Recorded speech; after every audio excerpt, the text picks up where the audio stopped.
హల్లెలూయా.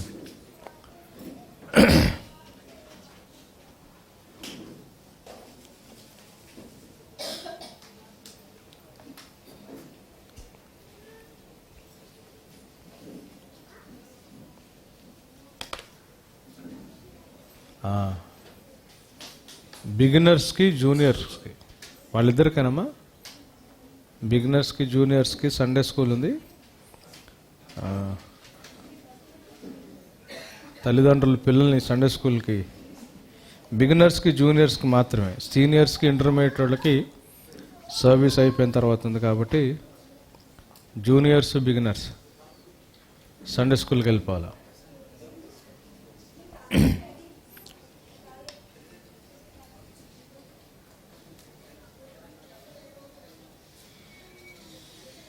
Beautiful. వెనకాల ఉన్నోళ్ళు కొంచెం ముందుకు వస్తే,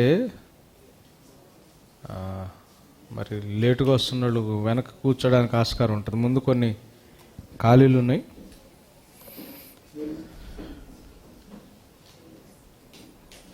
కొన్ని ప్రాముఖ్యమైన విషయాలు మనం నేర్చుకుంటా ఉన్నాం. ప్రతి మనిషికి 2 అపాయింట్మెంట్స్ అనేవి కంపల్సరీగా ఉంటాయని దేవుడు 2 విషయాల్ని ప్రతి మనిషికి రిజర్వేషన్ చేసి పెట్టాడని. ఒకటి మరణం అయితే, రెండవది తీర్పు అన్న సంగతి మనం నేర్చుకుంటా. ఈ మరణం ఎప్పుడు వస్తుందో, ఎలా సంక్రమిస్తుందో ఎవరికీ తెలియదు. అయితే మరణించిన ప్రతివాడు తీర్పులోకి వెళ్ళాల్సిన అవసరం ఉంది. ఆ తీర్పులో మనిషి ఆ తీర్పుని దాటి వెళ్ళటానికి దేవుడు మానవుడికి చేసిన ఏర్పాటు ఏంటి అనేది మనం చూస్తూ ఉన్నాం. ఒకటి, చనిపోయిన తర్వాత అంటే జీవితం అంతా నా ఇష్టం వచ్చినట్లు నేను జీవించి నాకు కావలసినట్లు నేను బ్రతికి చనిపోయిన తర్వాత దేవునికి లెక్కప్పు చెప్పడం. అలాంటి పరిస్థితుల్లో మనం ఎంత కరెక్ట్గా జీవించినా బైబిల్ ఏం చెప్తుంది అంటే నీతిమంతుని క్రియలు దేవుని దృష్టిలో మురిగుడ్లు వంటి అని ఉంటుంది. సో మన నీతి క్రియలను బట్టి దేవుణ్ణి మనం మెప్పించడం అనేది అసాధ్యమైపోతుంది. సో నీతిమంతులుగా దేవుని ముందు నిలబడటం మనకి చేత కాదు కాబట్టి ఆ తీర్పులోకి మనం వెళ్ళి నిలబడినప్పుడు మనము నరకానికి వెళ్ళకుండా దేవుడు ఈ లోకంలో మనం జీవించేటప్పుడు ఎవరెవరైతే ఆయన అంగీకరించారో, ఎందరైతే ఆయన అంగీకరించారో అనగా ఆయన నామమందు విశ్వాసం ఉంచారో వారు నిత్య జీవాన్ని పొందుకునేటట్లు దేవుడు ఒక ఏర్పాటుని మన జీవితంలో చేశాడు. ఆ ఏర్పాటు ఏంటి అంటే, ఏ పరీక్షనైతే మనము మరణం తర్వాత మనం ఎదుర్కోవాల్సి వస్తుందో ఆ పరీక్షని మనం ముందుగానే మన జీవితంలో తీసుకుని మనం దాన్ని జాగ్రత్తగా దాటి వెళ్ళటానికి దేవుడు మనకు ఒక ఏర్పాటు చేశాడు. ఏంటా ఏర్పాటు అంటే, ధర్మశాస్త్ర విధుల్ని మన జీవితంలోంచి దేవుడు తీసేశాడు, కానీ క్రీస్తు నియమాన్ని పాటించమని మాత్రం దేవుడు మనకి ఆజ్ఞాపించాడు. ఏంటి క్రీస్తు నియమము? మన దేవుడైన యెహోవాని ప్రేమించాలా, అలానే మన పొరుగు వారిని ప్రేమించాలా. ఈ నియమాన్ని మనం పాటించాలి అంటే మనం ఏమి చేయాల్సి వస్తుంది అంటే మనల్ని మనం ఉపేక్షించుకోవాల్సి వస్తుంది. అంటే మనల్ని మనం డినై చేసుకోవాల్సి వస్తుంది. Without self denial we cannot follow the law of Christ. క్రీస్తు నియమాన్ని పాటించాలి అంటే సెల్ఫ్ డినయల్స్ అంటే మనల్ని మనం ఉపేక్షించుకోకుండా దీన్ని మనం పాటించలేము అని మనం నేర్చుకుంటా. లాస్ట్ వీక్ ఒక అద్భుతమైన సత్యాన్ని ఒకదాన్ని మనం గ్రహించాం. యాకోబు భక్తుడు రాస్తా ఏమన్నాడు? మీరు ఒకరి మధ్యలో ఒకరికి కలహాలు ఎందుకున్నాయి, ఒకరికి ఒకరి మధ్య ఎందుకు పట్టలేదు అంటే, మీకు మీ లోపల అంటే within your own selfs ఈ లోకానికి సంబంధించిన ప్రేమ, ఈ లోకానికి సంబంధించిన భోగేచ్ఛల మీద మీకున్న వ్యామోహం అని రాశాడు ఆయన. ఇది మనం చూస్తూ ఉన్నాం. అంటే ఇంటర్నల్గా లోకం పట్ల నాకు ప్రేమ ఉంటే, ఇంటర్నల్గా లోకం పట్ల నాకు ప్రేమ ఉంటే, నేను నా నేత్రాశ, నా శరీరాశ, నా జీవపు డంబాన్ని నేను అనుసరించి లోకంలో జీవిస్తున్నప్పుడు ఏమవుతుంది అంటే, నా లోపలున్న ఈ పరిస్థితి నా సహోదరుడితో నాకున్న సంబంధంలో ప్రాబ్లమ్ని తీసుకొస్తుంది కదా. ఒకసారి ఆ యాకోబు పత్రికను మనం ఇంకొకసారి చదువుకుని మనం యాకోబు పత్రిక 4వ అధ్యాయంలోకి వెళ్దాం. 2-3 వచనాలు. James chapter 4. మీరు ఆశించుచున్నారు గాని మీకు దొరుకుటలేదు, నరహత్య చేయుదురు, మత్సరపడుదురు గాని సంపాదించుకొనలేరు, పోట్లాడుదురు, యుద్ధము చేయుదురు గాని దేవుని అడుగనందున మీకేమీ దొరకదు. మీరు అడిగినను మీ భోగముల నిమిత్తము వినియోగించుటకై దురుద్దేశముతో అడుగుదురు గనుక. మొదటి వచనం చదవండి, క్షమించండి, మొదటి వచనం చదవండి. మీలో యుద్ధములను పోరాటములను దేని నుండి కలుగుచున్నవి? ఎందుకు వస్తున్నాయి మనుషుల మధ్యలో విభేదాలు, పోరాటాలు అంటే? మీ అవయములలో పోరాడు మీ భోగేచ్ఛల నుండియే కదా. ఇంటర్నల్గా నాకుండే భోగేచ్ఛలను బట్టి నా సహోదరుడు పట్ల, నా పక్కన ఉన్న పట్ల నాకున్న రిలేషన్లో ప్రాబ్లం వస్తుంది. From whence come wars and fightings among you, come thy not hence even of your lusts that war in your members అన్నాడు.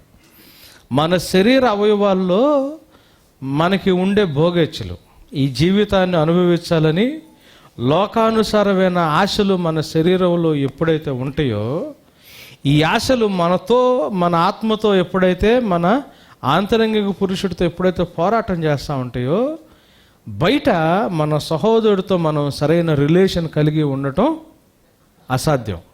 సో మనిషికి మధ్యలో రిలేషన్ ఎందుకు చెడిపోతుంది అంటే, ఆ మనిషి ఇంటర్నల్గా వాడి లోపల వాడి శరీర అవయవాల్లో లోకానుసారమైన భోగేచ్ఛల విషయంలో వాడు ఆశ కలిగి ఉన్నాడు.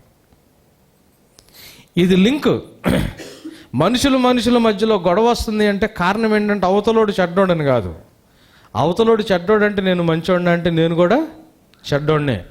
అవతలోడు ఒక్కడే పాపి అంటే నేను కూడా పాపినే. ఏ భేదం లేదు, అందరం పాపం చేసిన వాళ్ళమే, ఎవరు మంచోళ్ళం కాదు. ఒకవేళ నేను మంచోడినైతే, నేను నీతిమంతుడినైతే, అవతలోడు చెడ్డోడైతే మనం అనుకునే రీజన్స్ అన్నీ కరెక్ట్ అవుతాయి. ఆడేదో అన్యాయం చేశాడనో, లేదా వాళ్ళేదో తప్పు చేశారనో, వాళ్ళేదో నన్ను హింసించారనో, వాళ్ళేదో నన్ను ఇబ్బంది పెట్టారనో, కాబట్టి నేను వాళ్ళతో సరైన రిలేషన్లో ఉండలేకపోతున్నాను. గమనించండి, వైఫ్ అండ్ హస్బెండ్ మధ్యలో, భార్యాభర్తల మధ్యలో కూడా ఇదే ప్రాబ్లము. భార్యాభర్తలకు మధ్యలో సరైన రిలేషన్ ఎప్పుడు చెడిపోతుంది తెలుసా? మన శరీర అవయవాల్లో లోకానుసారమైన భోగేచ్ఛలు ఉంటే, భర్త లోకాన్ని ప్రేమిస్తే భార్యతో, అంటే లోపల లోకానుసారమైన ప్రేమ ఉంటే, ఈ శరీర అవయవాలు, ఆ భోగేచ్ఛలు ఉన్నాయి చూసారా, ఆ అంటే నేత్రాశ, శరీరాశ, జీవపుడము, భార్యతో సౌఖ్యంగా ఉండలేడు. భార్యకి లోపల లోకానుసారమైన భోగేచ్ఛల పట్ల ఆశ ఉంటే భర్తతో సఖ్యంగా ఉండలేదు. వీళ్ళిద్దరి మధ్యలో రిలేషన్ ప్రాబ్లం ఉంది అంటే, భర్త మంచోడు భార్య చెడ్డదో, భార్య మంచోడు భర్త చెడ్డదో అయి కాదు. మనకు వాక్యం చెప్పేది ఏంటంటే, ఏ భేదము లేదు, అందరూ త్రోవ తప్పి పనికిమాలినోళ్ళు అయిపోతున్నారు. భర్తదదే రూటు, భార్యదదే రూటు, ఇద్దరిది చెడిపోయే రూటే. ఈ చెడిపోయే రూట్లో నుంచి మంచి రూట్లోకి తీసుకురావడానికి యేసు ప్రభు వాళ్ళని నడిపిస్తున్నాడు. కాబట్టి తప్పు పక్కనోళ్ళలో ఉంది, వీళ్ళలో ఉంది, వాళ్ళలో ఉందని ఏళ్ళు చూపించుకోవడం కాదు. బైబిల్ చెప్పే సత్యం ఏంటంటే, మీరు ఒకళ్ళ మధ్యలో ఒకళ్ళ యుద్ధాలు, కలహాలు ఎందుకు వస్తున్నాయి, గొడవలు ఎందుకు వస్తున్నాయి అంటే, మీ శరీర అవయవాల్లో మీరు పోరాటం చేసే భోగేచ్ఛల నుంచి అని చెప్పాడు. సో ఇంటర్నల్గా నేను చేసే ఫైట్ వల్ల ఏమవుతుంది, నేను పక్కనోడితో సరైన రిలేషన్లో నేను క్షమించలేకపోతున్నాను అనుకోండి. క్షమించలేకపోతుంటే అవతలోడు చేసిన తప్పు అంత ఘోరమైందని కాదు. ఒకవేళ నేను బాగానే ఉన్నాను, అవతలోడు అంత తప్పు చేశాడని ఫీలింగ్ నాకు వస్తే, నేను దేవుణ్ణి సరిగ్గా అర్థం చేసుకోలేదు, రక్షణ మార్గంలోకి సరిగ్గా రాలేదు అని. ఇది మనం గమనించాలా?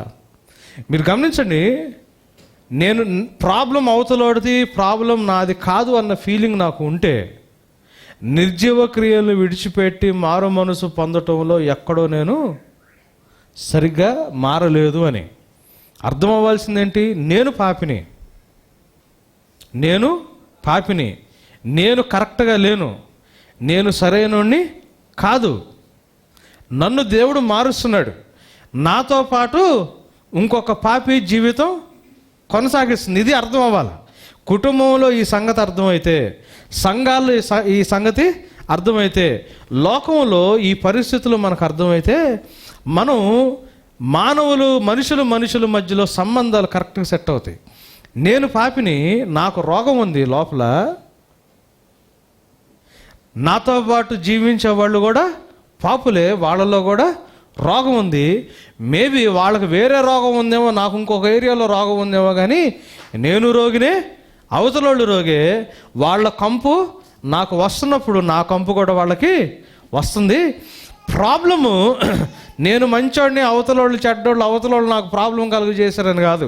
ఒకవేళ మనం అట్లా అనుకుంటే పాప విషయంలో సరైన ఒప్పుకోల్లోకి మనం ఇంకా రాలేదని, పాప విషయంలో సరైన ఒప్పుకోల్లోకి మనం రాలేదని, we are not convinced of sin properly అని, సరైన కన్విక్షన్ మనకి లేదు పాప విషయంలో అని. మనం గుర్తుపెట్టుకోవాల్సిన సత్యం ఏంటంటే, మనమందరం తప్పుడోళ్ళమే, మనమందరం పాపులమే, మనం ఎవ్వరూ కరెక్ట్ కాదు. పక్కనోడుకి మనకి రిలేషన్ సరిగ్గా లేదు అంటే, నాకు ఇంటర్నల్గా నేను చేస్తున్న ఫైట్ దేని విషయంలో? ఈ లోకానుసారమైన భోగేచ్చల విషయంలో నేను చేస్తున్న ఫైట్. సో నేను లోకానుసారమైన భోగేచ్చల్ని జయించడానికి ఎప్పుడైతే నేర్చుకుంటానో, నన్ను నేను డినై చేయడం ఎప్పుడైతే నేర్చుకుంటానో, నన్ను నేను ఉపేక్షించుకోవడం ఎప్పుడైతే నేర్చుకుంటానో, ఆటోమేటిక్గా నా పక్కనోడితో సంబంధాన్ని నేను సరి చేసుకుంటాను. కుటుంబంలో సంబంధాలు సరవ్వాలనుకోండి, సంఘాల్లో సంబంధాలు సరవ్వాలనుకోండి, అన్నదమ్ముల మధ్యలో కావచ్చు, అక్క చెల్లెళ్ళ మధ్యలో కావచ్చు, భార్యాభర్తల మధ్యలో కావచ్చు, స్నేహితుల మధ్యలో కావచ్చు, ఎవరితో అయినా సరైన సంబంధాలు మనం సరిగ్గా ఉండాలి అంటే ముందు ఎక్కడ చెక్ చేసుకోవడం చేయాల్సా? నా లోపల ఉన్న భోగేచ్చల్ని నేను కనుగొని, నేను అనవసరంగా దేనికోసం ఆశపడుతున్నాను, లోకం వైపు ఇంకా ఏ ఏరియాలో చూస్తున్నాను, దాన్ని నేను సెట్ చేసుకుని, నన్ను నేను ఉపేక్షించుకుని, నా ఇష్టాల్ని, నా కోరికలు నేను కట్ చేసుకోవడం మొదలుపెట్టిన రోజున నేను నా సహోదరుడితో సరైన జీవితాన్ని జీవిస్తా. లేకపోతే మనలో అటువంటి సఖ్యత రాదు. ఇది బైబిల్ చెప్పే సత్యం. మానవుల మధ్యలో, సంఘాల మధ్యలో, అంటే మన చర్చిలో ఇంకా చిన్న చిన్న మనస్మర్ధలు, గ్రూపిజం అట్లా ఉన్నాయి అనుకోండి, ఫ్యామిలీస్లో ఇంకా ప్రాబ్లమ్స్ ఉన్నాయి అనుకోండి, ఇమ్మీడియట్గా మనం అర్థం చేసుకోవాల్సింది ఏంటి తెలుసా? ఇంటర్నల్గా నాకున్న భోగేచ్ఛలు, ఈ జీవితం పట్ల నాకున్న నేత్రాశ, శరీరాశ, జీవపుడము, దీనివల్ల నా సహోదరుడితో నా సహవాసం కానీ, సంబంధం కానీ సరిగ్గా లేదు. సో నా రిలేషను సెట్ చేసుకోవాలి అంటే వాళ్ళు మారాలి అని కాదు నేను చూడాల్సింది, వారు మారాలి అని నేను చూశానంటే నాకు సరైన కన్విక్షన్ లేదు, నాకు సరైన పాప విషయంలో సరైన ఒప్పుకోలేదు. నేను మారాలి, దేవుడు నన్ను మార్చాలి అని దేవుని దగ్గర నేను మోకాళ్ళేయడం నేర్చుకోవాలి. గమనించండి, పాపం యొక్క జీతం మరణం. ఆ మరణాన్ని దేవుడు 2000 సంవత్సరాల క్రితం శిలువ మీద తీసేశాడు. ఇప్పుడు ఏం చేస్తున్నాడు? రక్షణలో మొదటి భాగం అయిపోయింది. ఏంటి? పాపం యొక్క జీతాన్ని ఆయన తన మీద వేసుకుని తీసేశాడు. పాపం యొక్క కారణాలని జయించడానికి ఇప్పుడు మనకి సహాయం చేస్తున్నాడు. ఎప్పుడైతే పాపం యొక్క కారణాలని మనం జయించగలుగుతామో, ఆయన ఎదుట పరిశుద్ధుడిగా, నిర్దోషిగా మనం నిలవగలుగుతామో, పాపం నివాసం ఉంటున్న ఈ శరీరంలో కావచ్చు, ఈ లోకంలోంచి కావచ్చు, మనల్ని ఆయన తీసుకెళ్ళిపోతాడు. రక్షణ సంపూర్ణము అవుతుంది. పాపం యొక్క కారణాలు ఏంటి? నేత్రాశ, శరీరాశ, జీవపుడము. ఈ పాపం యొక్క కారణాలని జయించడానికి దేవుడు ఏం చేస్తున్నాడు తెలుసా? ఒక ప్రిస్క్రిప్షన్ రాసి ఇచ్చాడు. జ్వరం వస్తే డాక్టర్ దగ్గరికి వెళ్తే డాక్టర్ ఏం చేస్తాడు? లోపల ఉన్న రోగం పోవడానికి బయటికి ఒళ్ళు కాలుతుంటుంది, దగ్గు వస్తుంటుంది, చలి వస్తూ ఉంటుంది. అది బయటకు కనిపించే లక్షణాలు, లోపల వైరల్ ఇన్ఫెక్షన్ ఉంటుంది, అంతే కదా. మనుషుల మధ్యలో సరైన సంబంధాలు ఉండవు, మనస్పర్ధలు ఉంటాయి. దానికి కారణం ఏంటి తెలుసా? వ్యక్తిగతమైన భోగేచ్ఛలు నాకున్నాయి.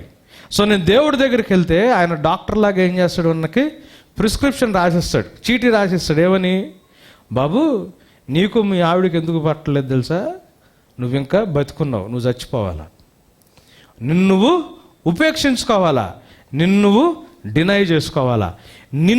అందుకు దేవుడు ఏం చేస్తాడంటే, మీరు నన్ను వెంబడించాలనుకుంటే, ఎందుకు వెంబడిస్తావు యేసుప్రభుని?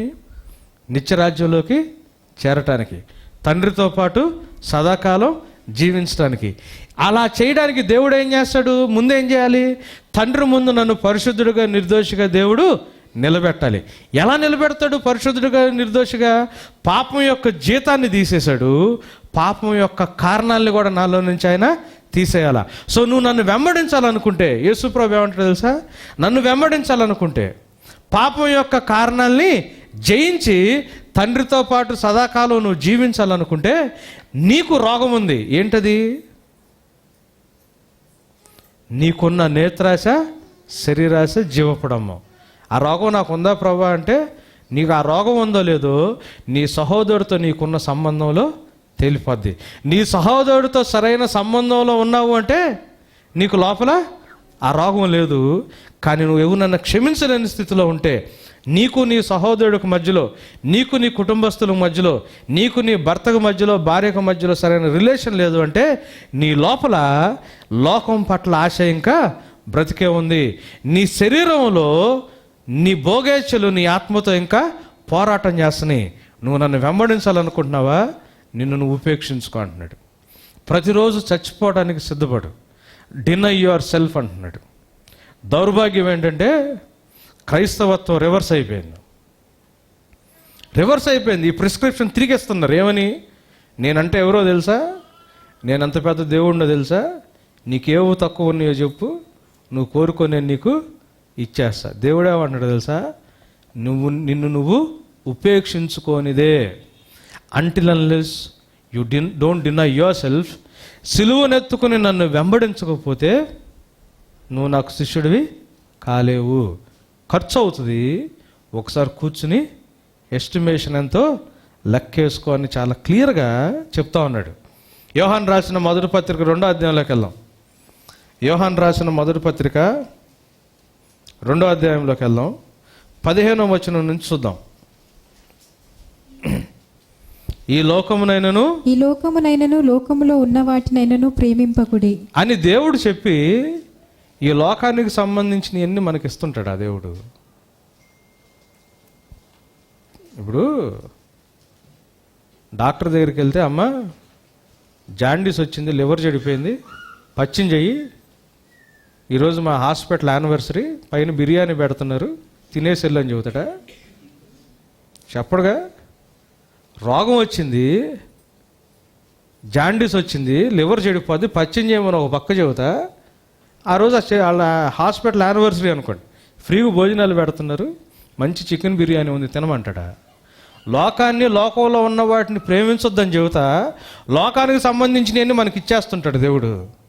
ఇస్తే ఆయన చెప్పిన మాటకి చేసే క్రియలకు పొంతన ఉంటుందా? ఉండదుగా. ఈ లోకాన్ని కానీ లోకానికి సంబంధించిన వాటి మీద మమకారం పెరగకుండా పరిశుద్ధాత్మ దేవుడు మనల్ని జాగ్రత్త చేస్తాడు. సైతాను బోధ ఏంటి తెలుసా? లోకంలో నిన్ను గొప్పని చేస్తానని. నన్ను వెంబడిస్తే ఈ లోకం మిమ్మల్ని ద్వేషిస్తుంది అని దేవుడు చెప్తే, మనుషుల్లో హెచ్చించబడింది దేవునికి అసహ్యమైంది అని దేవుడు చెప్తే, సైతాను బైబిల్ చూపించి అబద్ధం చెప్తుంది. చూడండి అక్కడ ఏమంటున్నాడు? ఈ లోకములో ఉన్న వాటినైనను ప్రేమింపకుడి. ఎవడైనను లోకమును ప్రేమించినడలా తండ్రి ప్రేమ వానిలో నుండదు. ఎవరైతే లోకాన్ని ప్రేమిస్తారో వాళ్ళు ఎవరు ప్రేమ ఉండదంట? తండ్రి ప్రేమ ఉండకపోతే ఎవరు ప్రేమ ఉంటుంది? 2 పార్టీలు, 3-4 పార్టీలు ఉండవు. ఉంటే దేవుడి పార్టీ, లేకపోతే సైతాను పార్టీ. దేవుడు పార్టీలో ఉండటానికి నువ్వు ఇష్టపడకపోతే సైతాను పార్టీలో ఉండటానికి ఇష్టం లేకపోయినా లాక్కెళ్తాడు. కంపల్సరీగా ఏదో ఒక దాంట్లో అయితే ఉంటావు. దేవుడు పార్టీలో ఉండటం విషయంలో నువ్వు నిర్ణయం తీసుకుంటావు. సైతాన్ గడు వాడు దొంగడు, దొంగదారిలో వచ్చి దొంగతనంగా మోసం చేసి లాక్కెళ్ళిపోతాడు. యేసు ప్రభులాగా ఆఫర్ ఇడాడు. లోకాన్ని ప్రేమిస్తే ఎవరెవరైతే లోకం పట్ల, లోకానికి సంబంధించిన వాటి పట్ల ప్రేమ కలిగి ఉంటారో వారిలో ఎవరు ప్రేమ ఉండదంట? దేవుని ప్రేమ ఉండదు అని ఏమంటున్నాడు? లోకములో ఉన్నదంతయు అనగా శరీరాశయు నేత్రాశయు జీవపు డంబమును తండ్రి వల్ల పుట్టినవి కావు, అవి లోక సంబంధమైనవే. అవి లోక సంబంధమైన అంటున్నాడు. ఇప్పుడు నెక్స్ట్ అధ్యాయంలోకి వెళ్ళిపోదాం. 1 యోహాను పత్రిక 3వ అధ్యాయం మొదటి 3 వచనాలు చూడండి. మనము దేవుని పిల్లలమని పిలువబడినట్లు తండ్రి మనకెట్టి ప్రేమను అనుగ్రహించను అని ఏమంటున్నాడు తెలుసా? లోకం వైపు దృష్టి పెట్టబాకండి, లోకానుసారమైన ఆశలు కలిగి ఉండొద్దు, లోకానుసారమైన ప్రేమ మీలో ఉంటే తండ్రి ప్రేమ మీలో ఉండదని చెప్తా మన స్థితి ఏంటో, దేవుడు మనకిచ్చిన అనుగ్రహం ఏంటో జ్ఞాపకం చేస్తున్నాడు. ఏమంటున్నాడు? దేవుని పిల్లలమని పిలువబడినట్లు తండ్రి మనకి ఎటువంటి ప్రేమను అనుగ్రహించాడో ఒకసారి మనము దేవుని పిల్లలమే, ఈ హేతువు చేత లోకము మనలను ఎరుగదు, ఏలయనగా అది ఆయనను ఎరుగలేదు. గమనించండి, మనం దేవుని పిల్లలమే, దేవుడు మన కోసం ఎట్లాంటి ప్రేమను చూపించాడో ఒకసారి జ్ఞాపకం చేసుకోండి. లోకంలో దేని గురించి తాపత్రయపడుతున్నారో, లోకంలో ఏ స్టేటస్ గురించి, ఏ పొజిషన్ గురించి ఆశపడుతున్నారో, ఒకవేళ దేవుడు మన పిల్లలు అయితే ఈ లోకం మనల్ని గుర్తించదు. లోకం మిమ్మల్ని గుర్తించాలి అని మీరు అనుకుంటే మీరు దేవుని పిల్లలుగా ఉండకుండా వేరుగా ఉంటేనే గుర్తిస్తుంది. లోకానికి దేవుడు ఎవరో తెలీదు, దేవుణ్ణి గుర్తుపట్టదు. దేవుణ్ణి గుర్తుపట్టినప్పుడు దేవుని పిల్లల్ని కూడా గుర్తుపట్టదు. లోకానుసారంగా గొప్పలం అవ్వాలి, లోకంలో మంచి పొజిషన్లోకి వెళ్ళాలి అంటే దేవుని పిల్లలుగా జీవిస్తే మాత్రం మనం ఆ పని చేయలేం. ఎందుకంటే దేవుణ్ణి గుర్తుపట్టని లోకం నిన్ను ఎలా గుర్తుపట్టుద్ది? ఆయన గుర్తుపడితే కదా ఆయన మహిమపరిచేది, ఆయన గుర్తుపడితే కదా ఆయన ఆరాధన చేసేది. ఆయన గుర్తుపట్టినప్పుడు నిన్ను గుర్తుపట్టి నువ్వేదో లోకంలో ఉన్నతమైన స్థానంలోకి వెళ్తే దేవుణ్ణి ఎందుకు స్తుతిస్తారు? వాళ్ళు దేవుణ్ణి ఎట్లా ఆరాధిస్తారు? లాజిక్ అర్థమైందండి? లోకం దేవుణ్ణి గుర్తుపట్టదు, లోకం దేవుణ్ణి స్తుతించదు, లోకం దేవునికి ఆరాధన చేయదు. ఆ దేవుని బిడ్డలైన మనల్ని లోకం ఎట్ట గుర్తుపెట్టుద్ది? ఒకవేళ దేవుడి పిల్లోడుగా నేనుండి లోకంలో గొప్పవాడిని అయితే దేవుణ్ణి గుర్తుపట్టి దేవునికి కృతజ్ఞతాస్తుతులు చెల్లించలేని లోకం, దేవుడి పిల్లోడైన నన్ను గుర్తుపట్టి నా జీవితంలో దేవుడు చేసిన కార్యాలను గుర్తుపట్టి దేవుణ్ణి స్తుతించి దేవునికి మహిమ ఎట్లా తీసుకొస్తుంది లోకం? అది జరగదు. లోకం ఏం చేస్తుంది తెలుసా? నిన్నే గొప్పడుగు చూస్తుంది, నిన్నే గొప్పడుగు చూస్తుంది. కాబట్టి ఎవరెవరైతే లోకంలో గొప్పవాళ్ళగా అవ్వాలని ఫీల్ అవుతారో వాళ్ళు కొన్నిసార్లు ఏం చేస్తారు అంటే వాక్యానుసారమైన సహాయాన్ని తీసుకుని గొప్పవాళ్ళు అవ్వడానికి ప్రయత్నం చేస్తే విశ్వాసం అనుకుంటారు. అది విశ్వాసం కాదు.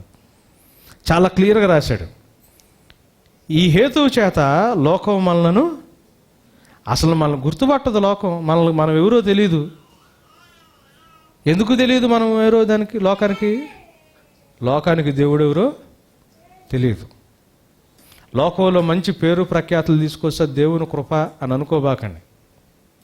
అంటే అవసరమైతే దేవుని పని కొరకు దేవుడు ఉన్నతమైన స్థానంలో పెట్టొచ్చేమో, దానియేలుని పెట్టినట్టు. కానీ గమనించండి, లోకం మనకున్న స్థితిని బట్టి దేవుణ్ణి గుర్తిస్తుంది అనుకుంటే చాలా పొరపాటు. ఏమన్నాడు తెలుసా?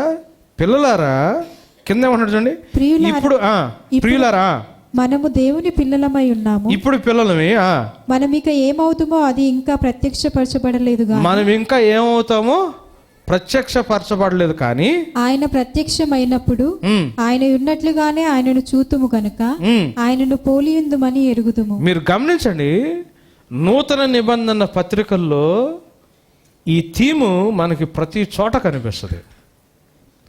మనకింకా దేవుని కుమారుల యొక్క సంపూర్ణ స్థితి రాలా. మనది కేవలం పొజిషనల్ సన్షిప్పే, ప్రాక్టికల్ సన్షిప్ ఇంకా రాలా. అంటే దేవుని మాటను బట్టి మనం దేవుని కుమారులం, ప్రాక్టికల్గా మనం ఇంకా దేవుని కుమారులం అవ్వలా. దేవుని కుమారుని స్వారూప్యంలోకి మనం మార్చబడుతున్నాం. దేవుడు ఇచ్చిన మాటను బట్టి పొజిషనల్గా మనము దేవుని కుమారులం అయ్యాం, కానీ ఇంకా మనం ప్రాక్టికల్గా దేవుని కుమారులుగా మారలా.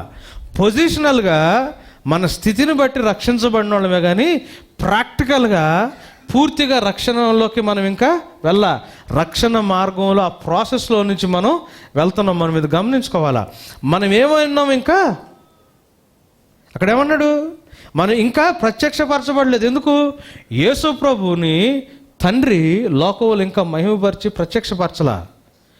అసలైన రాజు లోకంలో మహిమపరచబడి అభిషేకించకపోకముందు మనల్ని దేవుడు ఎట్లా మహిమపరుస్తాడు? ముందు ఎవరు మహిమపరచబడాలా? తండ్రి తన కుమారుణ్ణి రాజుగా అభిషేకించి మహిమపరిచే రోజు ఒకటి రాబోతుంది. ఆయన రాజుగా తిరిగి రాబోయే రోజు ఒకటి వస్తుంది.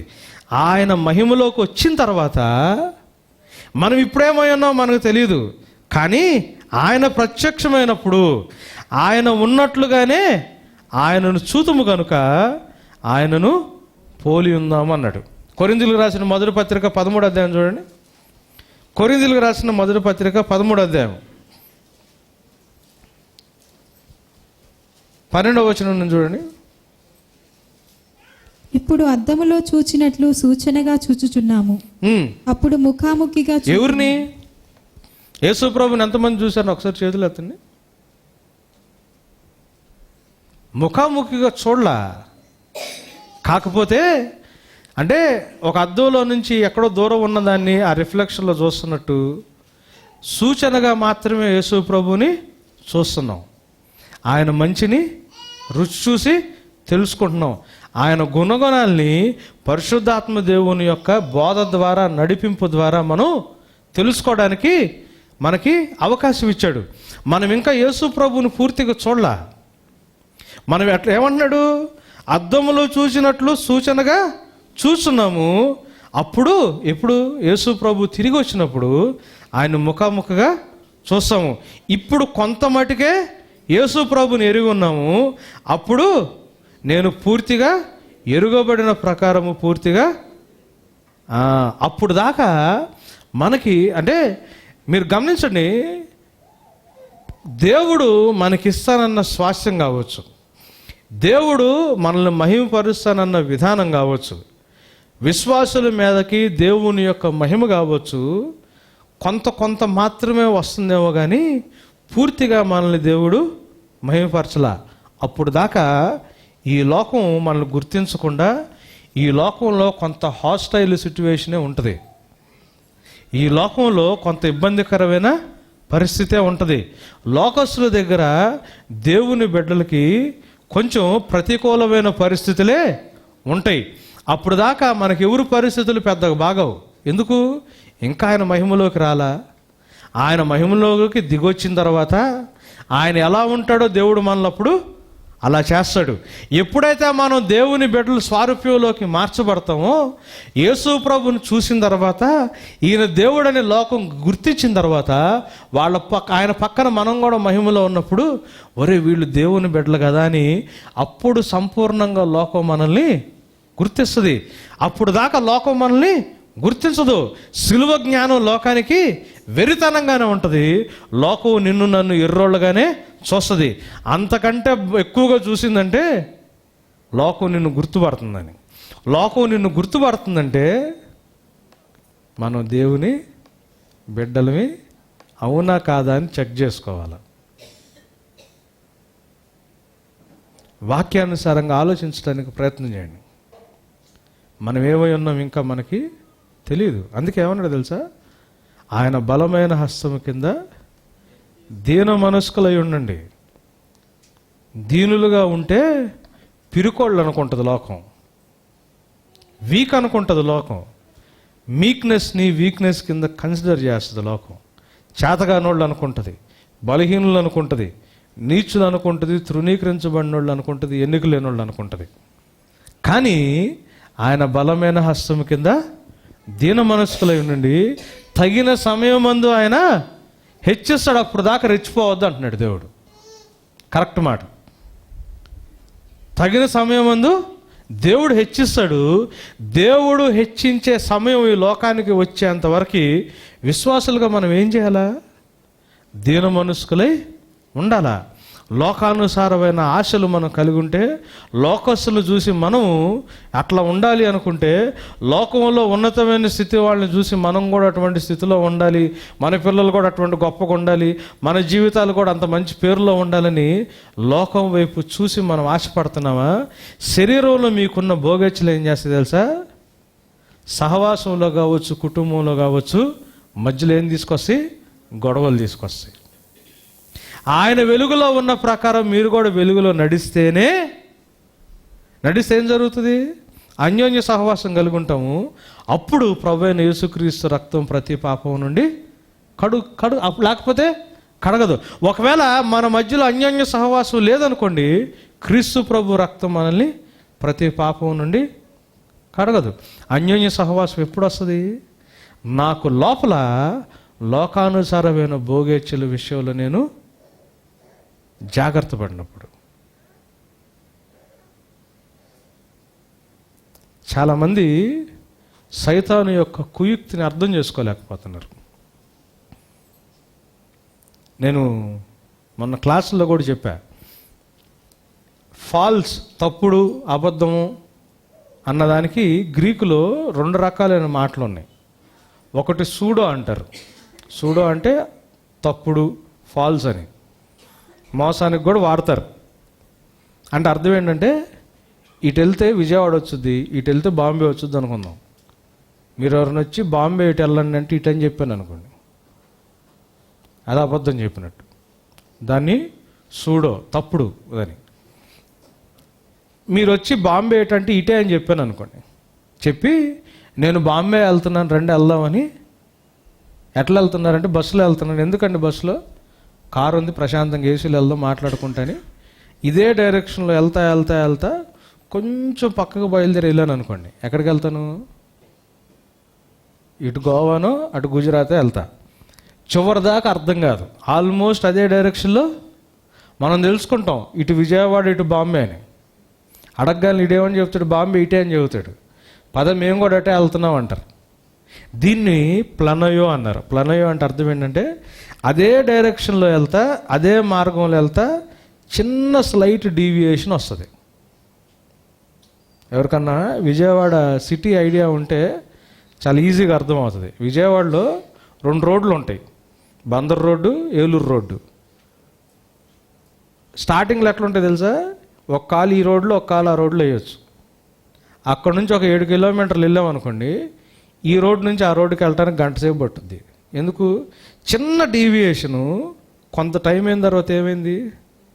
సో అదే అంటే సూడో అంటేనేమో కంప్లీట్ రివర్స్.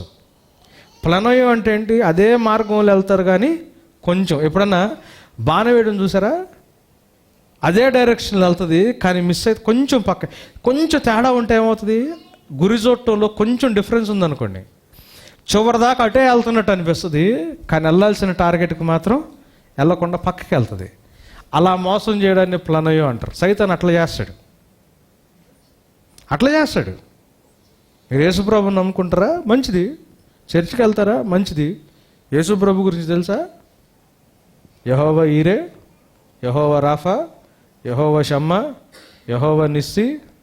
ఆయన అన్ని చూసుకుంటాడు, మీకు ధ్వజమై ఉంటాడు, కష్టం రానీయుడు, రోగం రానీయుడు, ఏవి రానీయుడు, తలగా చేస్తాడు, తోగ్గా చేయడు, గొప్పవాళ్ళని చేస్తాడు. లోకమంతా చూస్తారు. మీరు గొప్పవాళ్ళు అయితే లోకమంతా దేవుడిని స్తుతిస్తారు. వీడు దేవుడు కుమారుడని లోకంలో దేవుడిని మీరు మహింపరుస్తారు. అసలు దేవుడు దేవుడు దేవుడు దేవుడు దేవుడు దేవుడని అదే డైరెక్షన్లో తీసుకెళ్తారు. కానీ సత్యంలో ఉన్న, మీరు గమనించండి, వాక్యమై ఉన్న యేసు ప్రభువునే వాక్యంతో మోసం చేయగలిగినంత కాన్ఫిడెన్స్ సైతానికి ఉంది కదా. వాడికున్న కాన్ఫిడెన్స్ ఏంటి? వాక్యమై ఉన్న యేసు ప్రభువునే వాక్యంతో బోల్తా కొట్టించాలనుకున్నాడు. ఎంత కాన్ఫిడెన్స్ చూడండి. మీ దగ్గరికి నా దగ్గరికి ఎలా వస్తాడు? వాక్యాన్ని సరిగ్గా ధ్యానం చేయకపోతే, వాక్యంలో ఉన్న సత్యాన్ని మనం కరెక్ట్గా తెలుసుకోకపోతే వాక్యంలో నుంచే మోసం చేసి పక్కకు లాక్కెళ్తాడు. యేసు ప్రభు రక్తం ప్రతి పాపము నుండి మనల్ని కడగాలి అంటే మనకి ఒకరి మధ్యలో ఒకరికి అన్యోన్యత ఉండాలి. ఒకరి మధ్యలో ఒకరికి అన్యోన్యత లేకుండా పోతుంది అంటే వాడేదో తప్పు చేశాడని కాదు, వీళ్ళేదో తప్పు చేశాడని కాదు, నా శరీర అవయవాల్లో నేను పోరాటం చేస్తున్న భోగేచ్ఛలు, నా నేత్రాశ, నా శరీరాశ, నా జీవపడం నుంచి నా సహోదరుడి మధ్యలో. సో సైతాన్ ఏం చేస్తాడు? యేసు ప్రభు రక్తం చేత కడగబడకూడదు. యేసు ప్రభుని వెంబడించవచ్చు, కానీ యేసు ప్రభుని వెంబడిస్తా మనల్ని మనం ఉపేక్షించుకోవడం మనకు నేర్పించడు. వెంబడించడం అన్న కాన్సెప్ట్ ఒకటే చెబుతాడు. వెంబడించడం అన్న కాన్సెప్ట్ ఒకటే చెబుతాడు. యేసు ప్రభు సిలువ మీద చనిపోయాడన్న కాన్సెప్ట్ ఒకటే గుర్తు చేస్తాడు. నేను ప్రతిరోజు సిలువ ఎత్తుకుని నేను చచ్చిపోవాలన్న కాన్సెప్ట్ మాత్రం గుర్తు చేయడు. యేసు ప్రభు ఏమన్నాడు? నన్ను వెంబడించి సిలువ ఎత్తుకోకపోతే వ్యర్థం అన్నాడు. నన్ను వెంబడించి నిన్ను నువ్వు ఉపేక్షించుకోకపోతే వ్యర్థం.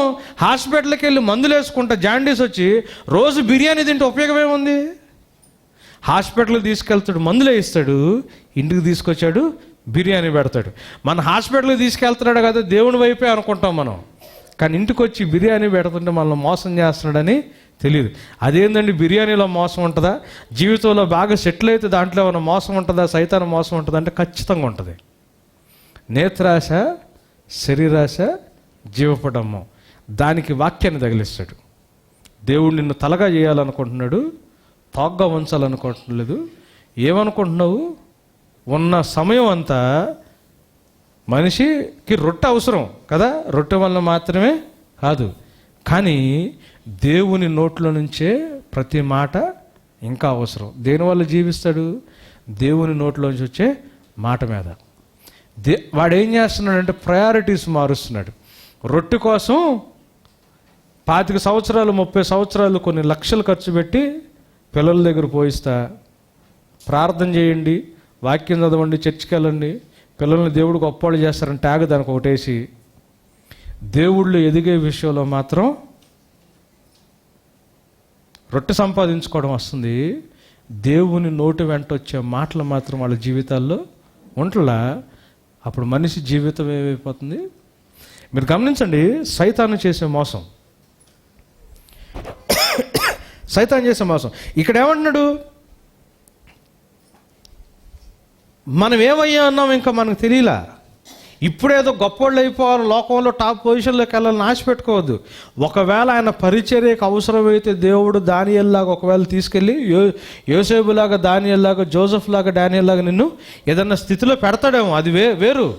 కానీ ఆ స్థితిలో ఉన్నా కానీ వాళ్ళు ఎట్లా జీవించారు మనం నేర్చుకుంటా ఉన్నాం కదా. డానియేల్ 70 years దేవునితో సరిగ్గా నడవగలిగాడు. దానియేలు 17వ సంవత్సరం నుంచి సింహం బోళ్ళు వేసింది ఎప్పుడు? 90వ ఏట.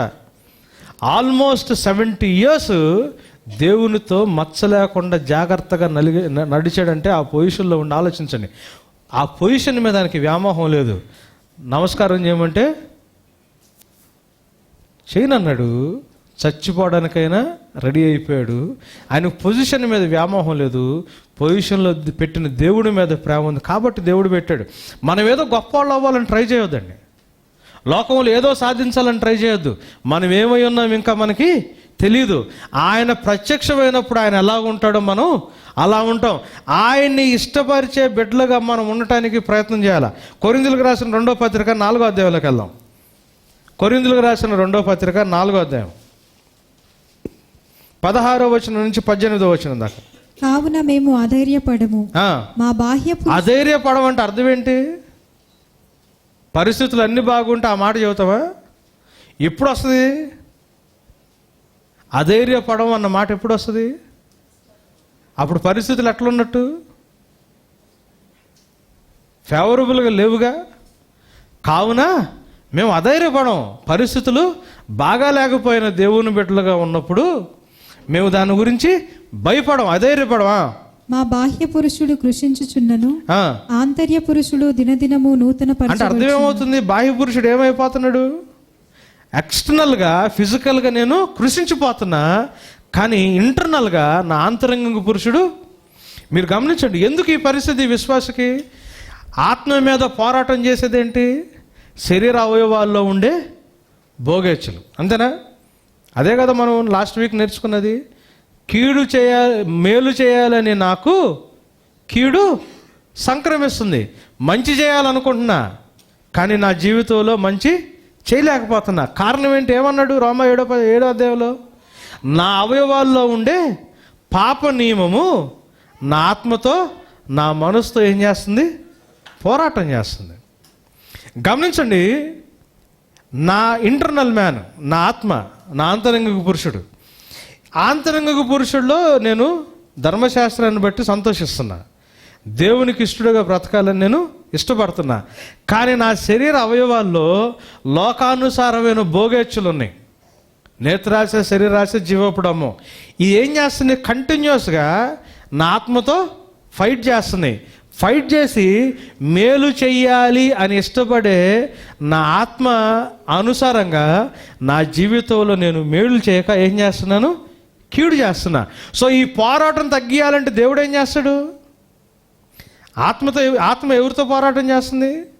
దుష్టుడితో అన్నట్లేదు. ఆత్మ ఎవరితో, అంతరంగ పురుషుడు ఎవరితో పోరాటం చేస్తున్నాడు? శరీరంలో ఉన్న భోగేచ్ఛల్ని. సైతాన్ ఏం చేస్తాడు? నాకున్న ఆశలను బట్టి నన్ను మరలు గొలుపుతాడు.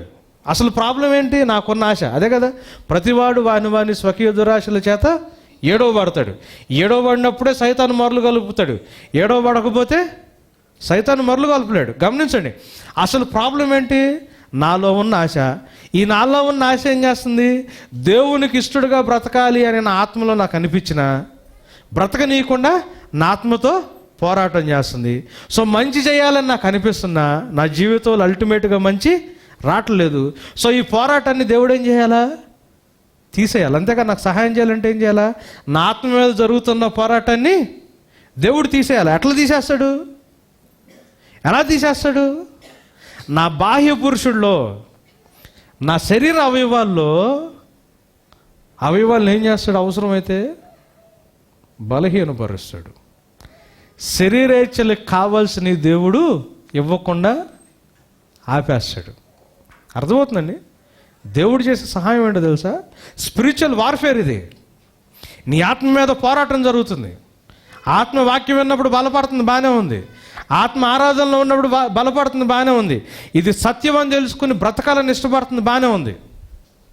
కానీ ఆత్మలో మనం అనుకున్నవి, నిర్ణయించుకున్నవి అసలు లైఫ్లోకి వచ్చినప్పుడు చేయలేకపోతున్నాం. ఎందుకు చేయలేకపోతున్నాం? నా లోపల యుద్ధం జరుగుతుంది. నా శరీర అవయవాల్లో పాపం ఉంది. ఈ లోకానికి సంబంధించిన ఆశలు ఉన్నాయి. ఏం చేస్తున్నాయి? ఇంటర్నల్ మ్యాన్ని, నా అంతరంగిక పురుషుడి మీద పోరాటం చేస్తున్నాయి. యేసు ప్రభు ఏం చేస్తున్నాడు? పరిశుద్ధాత్మని నా దగ్గరికి, నా లోపలికి పంపించాడు. అదే కదా ఆయన అంది, అయ్యో నేనెంత దౌర్భాగ్యుణ్ణి, what a wretched man I am అన్నాడు. నేనెంత దౌర్భాగ్యుణ్ణి, నాకెవరు సహాయం చేస్తారు అంటే దేవుడు ఏం చేశాడు? నీకు సహాయం చేస్తాడు. ఎలా సహాయం చేస్తాడు? శరీర అవయవాల్లో నుంచి వచ్చే పోరాటాన్ని దేవుడు ఏం చేస్తాడు తెలుసా? తగ్గిస్తాడు. ఎలా తగ్గిస్తాడు? అవసరమైతే పౌలులాగా శరీరంలో ముళ్ళు పెడతాడు, లేకపోతే లాజర్లాగా దారిద్రుని చేస్తాడు. ఆయన ఇష్టం. ఏ రకంగా అయితే మీ శరీరం స్పందిస్తుందో ఆశలకి, ఆ రకంగా శరీరం స్పందించకుండా లోకానుసారమైన ఆశల నుంచి మీ శరీరాన్ని ఆయన ఏం చేస్తాడు? దూరం చేస్తాడు. అప్పుడు దేనికి యుద్ధం తగ్గుద్ది? ఆత్మకి యుద్ధం తగ్గుద్ది. ఆత్మకి యుద్ధం తగ్గినప్పుడు ఏం చేస్తాము? ఏ ధర్మశాస్త్రాన్ని బట్టి అయితే మనం హర్షిస్తున్నామో, ఏ వాక్యాన్ని బట్టి అయితే మనం ఇష్టపడుతున్నామో, ఆ వాక్యానుసారమైన జీవితాన్ని జీవించడానికి నాకు దేవుడు ఏం చేస్తున్నాడు ఆలోచించండి.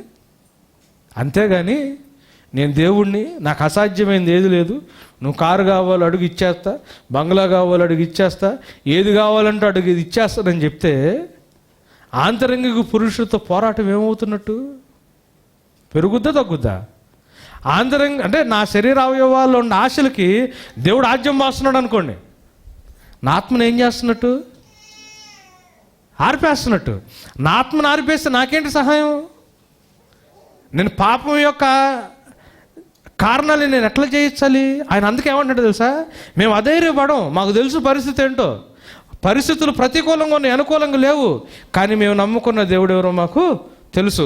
బాహ్య పురుషుడు అంతరించిపోతున్నాడు, యాక్చువల్గా నా అంతరంగిక పురుషుడు బలపడుతున్నాడు. ఈరోజు నా జీవితంలో శ్రమ ఉందేమో, ఇబ్బంది ఉందేమో, క్షణకాలం ఉండే చులకనైన శ్రమ నాకు జాండీస్ ఉందని నా దేవుడికి తెలుసు. అందుకే బిర్యానీ పెడతల్లా. మీరు బిర్యానీ ఇచ్చిన నేను తిన్నాను. ఉట్టి బీరకాయ కూర పెడుతున్నాడేమో, పొట్లకాయ కూర పెడుతున్నాడేమో, నోటికి రుచి తగలట్లేదేమో, జీవితం అంతా చప్పగా అయిపోయిందేమో. మేము అధైర్యపడము, క్షణకాలం కొన్ని రోజులు మేము ఓర్చుకుంటే ఈ రోగాన్ని మేము జయిస్తాం, అప్పుడు ఏదైనా తింటాం. ఈ పాపాన్ని మేము జయించగలిగినప్పుడు పరలోకానికి వెళ్తే దేవుడు నాకు కావాల్సినవి అక్కడ రోడ్లే బంగారంతో వేసాడు, అక్కడ రోడ్లే బంగారంతో ఉన్నాయి. ఇక్కడ నా పరిస్థితులు ప్రతికూలంగా ఉన్న మేము అధైర్యపడము. మా బాహ్య పురుషుడు అంతరించిపోతున్నాడు, కానీ ఇది దేవుడు నాకు చేస్తున్న సహాయం. ఎందుకు? నా ఆంతరంగిక పురుషుడు దినదిన అభివృద్ధి పొందుతున్నాడు. ఈ క్షణకాలం ఉండే చులకనైన శ్రమ, లోకానుసారంగా మేము శ్రమ పడుతున్నాం అనుకుంటున్నారేమో, నేను బిర్యానీ తింటలేదు అనుకుంటున్నారేమో, కానీ నా లోపల నాకు రోగం ఉందని నేను గ్రహించా. నాకు జాండీస్ ఉందని నాకు అర్థమైంది, నాకు పాపం ఉందని నాకు అర్థమైంది. ఈ టైంలో బిర్యానీ తింటే అది నాకు డేంజరే కానీ నాకు మేలు జరగదు. కాబట్టి బిర్యానీ వైపు నేను చూడను. నా లోపల పాపం ఉందని గ్రహించా.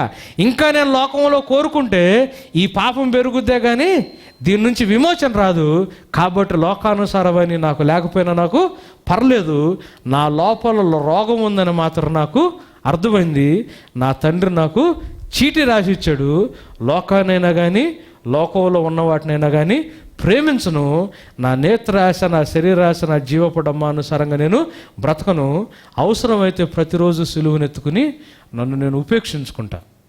అప్పుడే డాక్టర్ దగ్గరికి వెళ్తే ఉపయోగం, అప్పుడే యేసు ప్రభు దగ్గరికి వస్తే ఉపయోగం, లేకపోతే ఆయన వెంబడించి ఉపయోగం లేదు.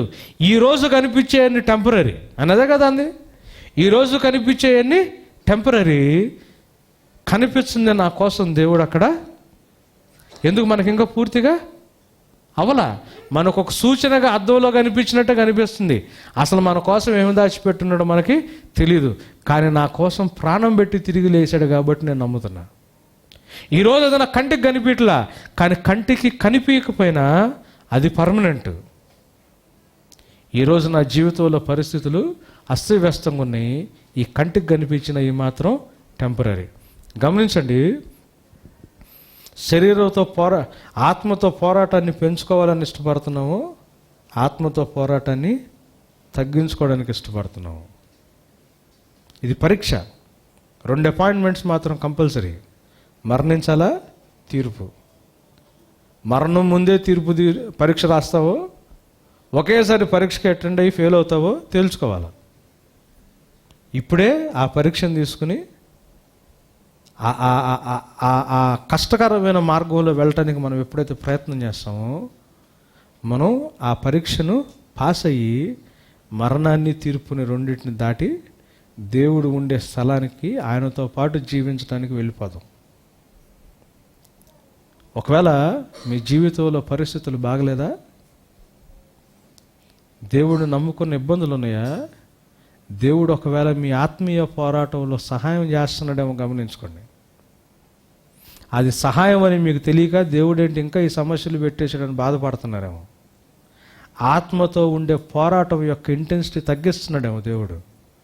శరీరాన్ని బాహ్య పురుషుడు అంతరించిపోయే పరిస్థితి వస్తుంటే ఆత్మీయ పోరాట విషయంలో దేవుడు సహాయం చేస్తున్నాడేమో గమనించుకోండి. సైతాను చెప్పే మోసంలోకి మాత్రం దయచేసి వెళ్ళొద్దు. సైతాను చేసే మోసంలోకి మాత్రం దయచేసి వెళ్ళొద్దు. నేను ఇక్కడితో ఆపేస్తున్నా సుశీల్, నేను ఇక్కడితో ఆపేస్తున్నా.